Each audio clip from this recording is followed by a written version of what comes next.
You're all advanced practitioners of presence. So you're not afraid of stillness. Don't find it frightening or disturbing, but very comfortable and deeply peaceful.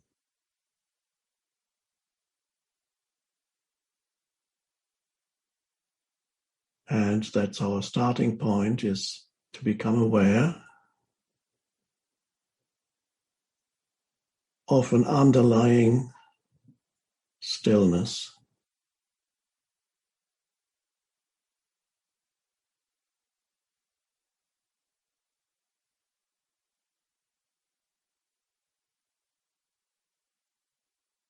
This stillness is deeper than the conventional stillness,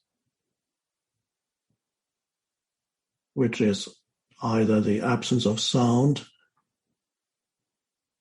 or the absence of movement. It's very still, there's no sound, or sit still, don't move. But this stillness is deeper, does not depend on whether there's any external sound or not. It doesn't depend either on whether you're actually sitting still or moving. It's something deeper. It's a dimension of consciousness in you.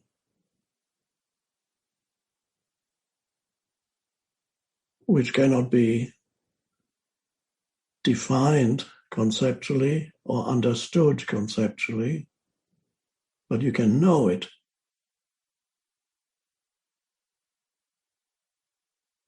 Immediately within yourself.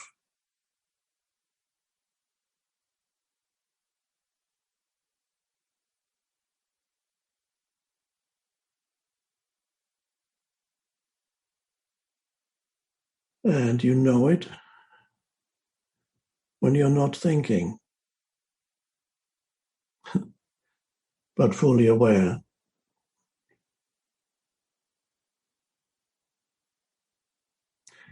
The world interprets not thinking as something negative. Hence the word thoughtless. Thoughtless in English is not a positive term in the conventional sense. But in the way which you're using it here, thoughtless is a positive thing. Now, thoughtless is a negative term as used conventionally because it implies that you're very unconscious, that you're not even thinking, you're kind of falling below thought. You do things impulsively with no thought, controlled by all kinds of inner unconscious forces, emotions, and so on. But here, to be free of thought is to rise above thought. And the world doesn't know much about that yet. The possibility that you can be very alert, very present, but not thinking. There's a space of pure awareness. Doesn't matter how long it lasts, just now. A moment when you're not thinking, but you're not falling below thought, you're rising above thought. You're aware of an underlying stillness.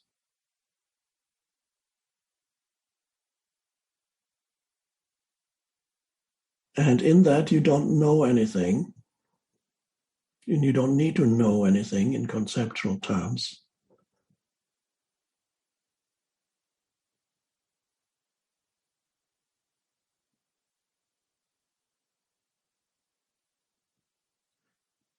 And this is a state out of which all knowing actually arises. all creative realizations, all creative activities, anything new comes into this world through having access to the non-conceptual, the stillness within. And then things come to you, the great insights come.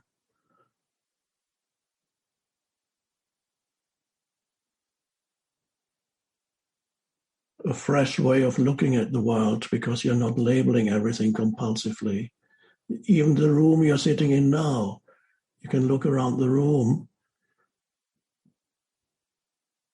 as if you hadn't been there before without any past.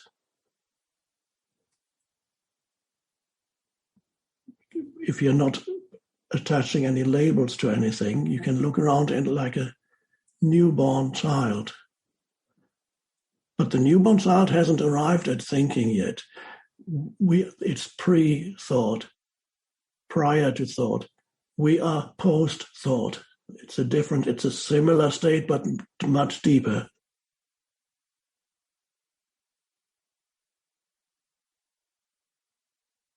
So it's becoming aware of that stillness. And that stillness is the essence of who you are. And to know the essence of who you are, you don't need to remember who you are. That's memory. So to know yourself beyond memory and beyond anticipation of what you're going to be, that's an incredible liberation.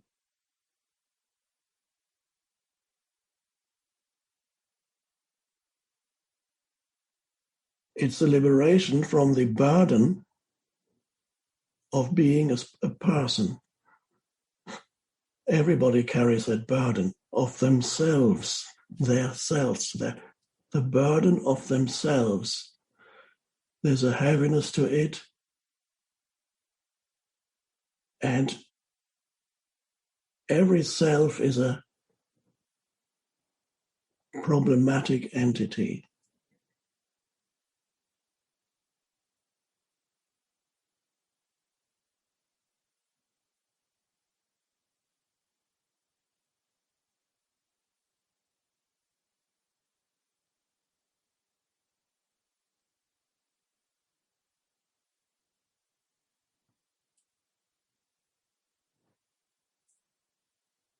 How wonderful to be able to look at somebody without the interference of thinking. Thinking comes back as soon as you need it. It's fine.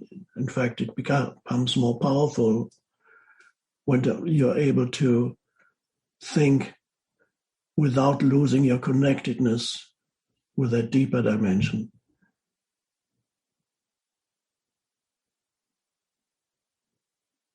So you're looking at me now.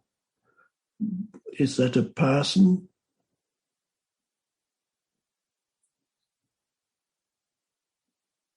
Right now, except when the words arise, I'm not thinking.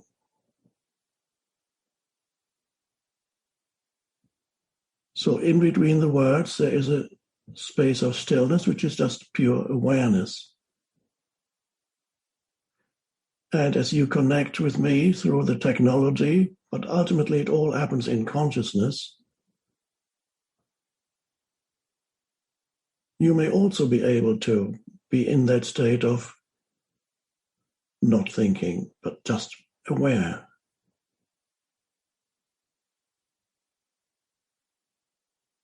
So when you're looking at me, and I'm not thinking, you're not looking at a person. You're sensing something that is deeper than the person.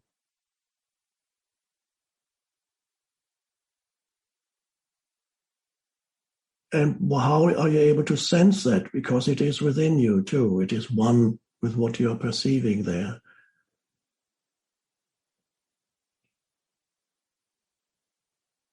So when I look at you, you look at me, I reflect back to you who you are in your essence.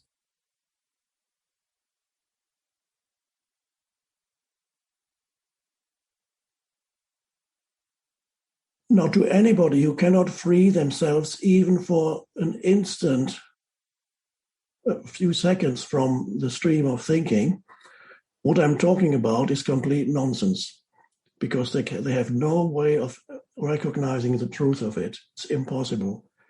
So if you're heavily in this bubble of thought, trapped in this bubble of thought, what I'm talking about now, anybody who is completely trapped in their bubble of thought, they will believe that I'm talking complete nonsense.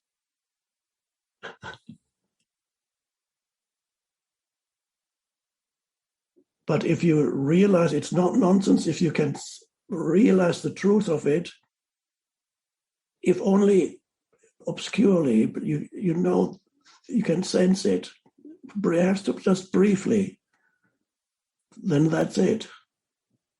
Then you understand, but in a deeper sense than conceptual understanding. And that was the secret of the great philosopher Socrates. Was very prolific, enormously creative, the very beginning of Western thought. He didn't write anything, he just talked, but other people wrote it down. And he said,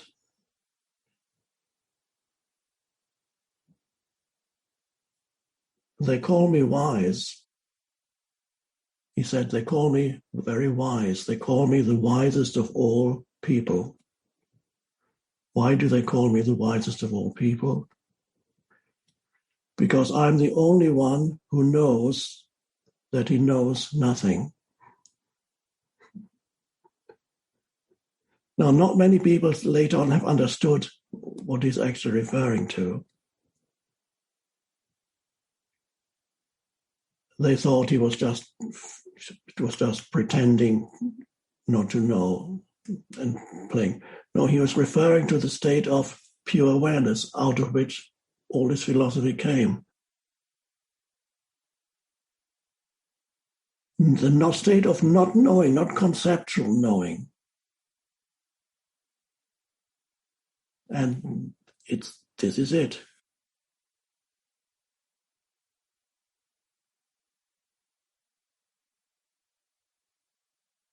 This is what Zen Buddhism is all about. It's that state. This is ultimately what Tibetan Buddhism is all about. Tibetan Buddhism has a lot of cultural stuff around it. But at the heart of Tibetan Buddhism is Dzogchen, which is the practice of pure awareness.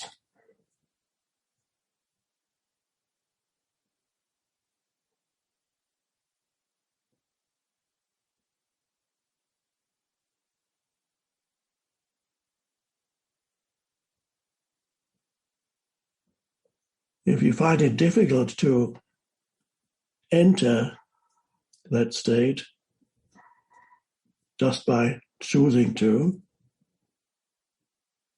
you can use a little bit of help by being aware of your breathing, for example.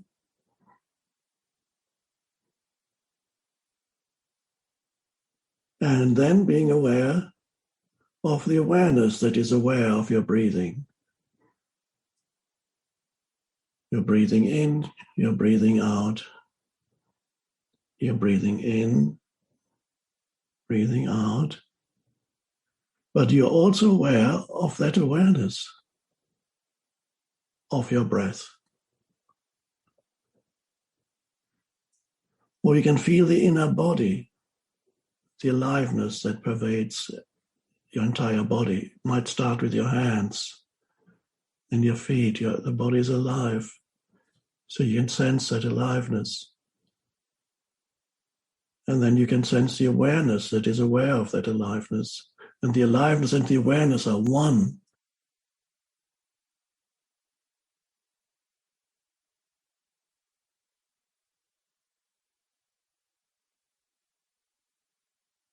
Everything that you are aware of in that state of awareness is you're one with.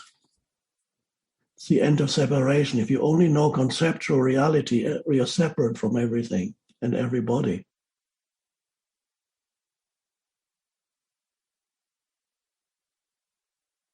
That's the realization of oneness.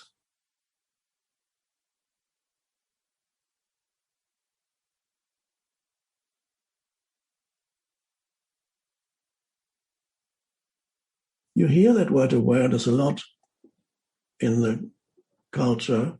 There's a lot of talk about becoming aware of, raising awareness of, and that's all fine. You have to raise awareness of all kinds of issues that otherwise people are not aware of, and that's fine. But it's always awareness of something. And that has its place too. But here, this is something deeper. We're not raising awareness about something. We are raising awareness about awareness itself.